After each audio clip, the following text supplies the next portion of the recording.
के नेता सांसद संजय सिंह जी को प्रणाम करता हूं। आज के इस कार्यक्रम की आयोजक और पिछड़ा प्रकोष्ठ की प्रदेश अध्यक्षा छवि यादव जी को आज के कार्यक्रम के लिए बधाई देता हूं।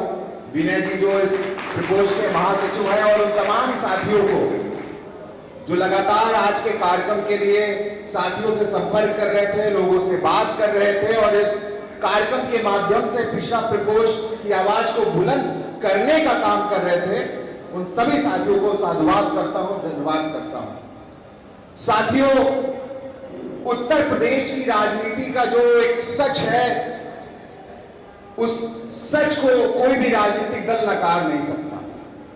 उत्तर प्रदेश में सामाजिक न्याय की राजनीति होती है, पिछड़ों की राजनीति होती है, दलितों की राजनीति होती है और उस वंचित समाज की आवाज को बुलंद करने की राजनीति होती है।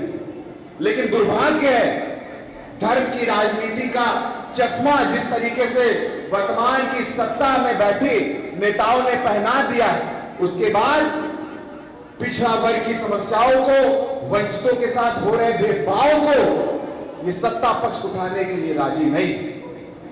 लेकिन जिस तरीके से पिछले लोकसभा चुनाव में पिछड़ा, दलित, अल्पसंख्यक और वंचित समाज की राजनीति को उत्तर प्रदेश की जनता ने मोहर लगाया, एक बार फिर उत्तर प्रदेश के लोगों में आस जगी कि हां, अब उत्तर प्रदेश में पुनः अगर किसी वंचित के साथ भेदभाव होता है, पिछड़े के साथ भेदभाव होता है, तो सत्ता में जो बैठे नेता हैं उनकी खैर नहीं। आप सबको समझना पड़ेगा, अंबेडकर साहब ने भी बोला था कि जो सामाजिक न्याय की परिकल्पना है, जो राजनीतिक प्रतिनिधित्व है, वो जब तक आर्थिक नहीं हो जाता, जब तक सामाजिक नहीं हो जाता, उनको राजनीतिक में आगे बढ़ने का मौका नहीं मिलेगा। तो इस प्रयास के लिए मैं साधुवाद करता हूं पिछड़ा प्रकोष्ठ को और तमाम पदाधिकारियों को।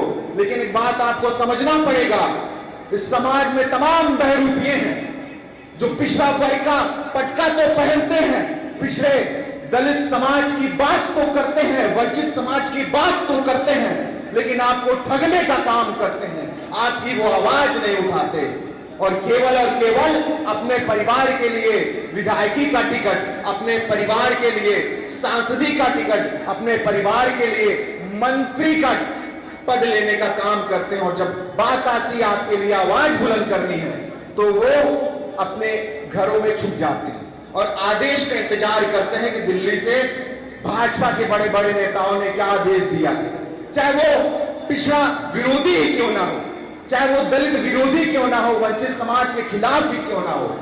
जिस तरीके से समाज को ठगने का काम आप सबके बीच के वंचित समाज के लोगों ने किया है, उनसे भी सावधान आप सबको रहना है, हमको रहना है।